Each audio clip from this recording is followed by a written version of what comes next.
बात करूंगा उस धमकी के बारे में जो भारत की तरफ से पाकिस्तान को दी गई है। और ये एक सीरियस थ्रेट है। ये धमकी जो है वो जंग की है, एन एक्ट ऑफ वॉर।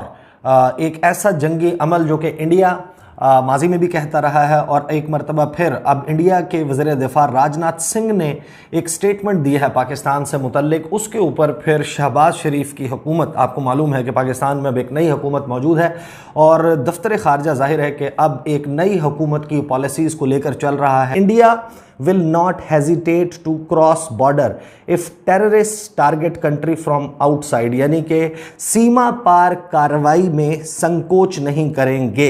ये कहा, ये सुन ले पहले राजनाथ सिंह ने कहा क्या। हम यहां पर तो आतंकवाद मिटाएंगे ही, यानी बाहर से उसे अंजाम दिया जाएगा तो उस धरती पर भी जाकर, सीमा के पार भी जाकर आतंकवाद के खिलाफ कार्रवाई करने में हम संकोच नहीं करेंगे। कार्रवाई करने में संकोच नहीं करेंगे। अच्छा, ये इंडिया ने, आपको मालूम है कि गुज़श्ता तकरीबन 10 साल से ख़ास तौर पर बहुत ही स्मार्टली एक काम किया, दहशतगर्दी को पाकिस्तानी रियासत के साथ जोड़ने का। अब इसमें जो राजनाथ सिंह हैं, उन्होंने कहा कि India has been successful in giving out the message that terrorism will be strongly dealt with.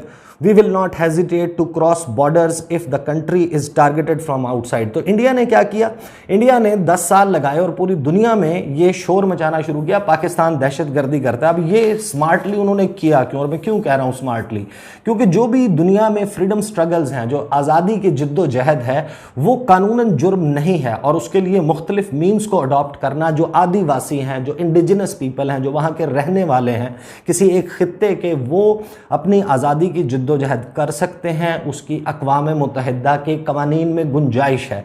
लेकिन अगर इंडिया अब ये साबित कर दे कि नहीं, ये फ्रीडम स्ट्रगल नहीं है, ये दहशत गर्दी है, और यही काम जब से 9/11 का फिनोमेना हुआ और एक वॉर अगेंस्ट टेररिज्म अमेरिका ने शुरू की, उसके बाद कुछ अरसा तो इंडिया ने दबे दबे गुजारा, और उसके बाद ओपनली उन्होंने ये काम शुरू कर दिया कि टेररिज्म पे बात करें, पाकिस्तान टेररिज्म करता है। बड़ी कोशिश की कि पाकिस्तान को state sponsors of terrorism list जो है अमेरिका की, उसमें भी डलवा दिया जाए।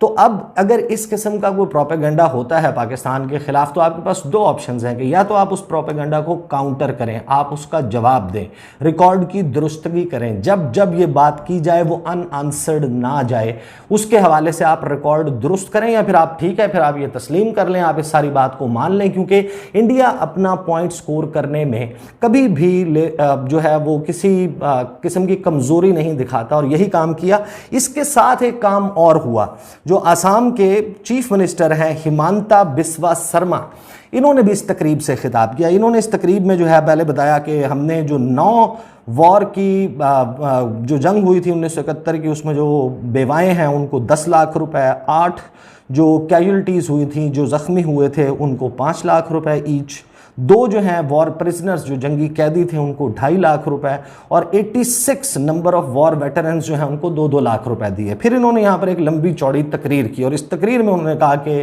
जो डिफेंस मिनिस्टर हैं वो भी यहाँ पर मौजूद हैं, राजनाथ सिंह, और उनकी मौजूदगी में मैं आपको ये बताना चाहता हूँ कि जो वॉर वेटरन्स हैं उनकी बहादुरी इतनी थी कि उन्होंने मिलकर बांग्लादेश जो है उसकी आज़ादी के लिए काम किया। फिर वो आगे कहते हैं कि the Indo Pak war of 1971 was a landmark event in the history of the Indian subcontinent. He said the valour and sacrifice of the war heroes not only registered historic victory of India over Pakistan but also played a decisive role in realizing the dream of an independent Bangladesh। दुनिया के बहुत सारे ममालिक बहुत सारा पैसा लगा रहे हैं, लेकिन इंडिया की जो मिलिट्री स्पेंडिंग है दैट हैज रीच्ड $76.6 बिलियन, और जैसे मैंने बताया 3rd highest in the world. और ये पिछले साल से यानी कि 2020 से दिस हैज come at 0.9% इसका इंक्रीज उन्होंने किया। And you will be shocked to know that from 2012 ये जो परसेंटेज है दैट 33% ज्यादा है।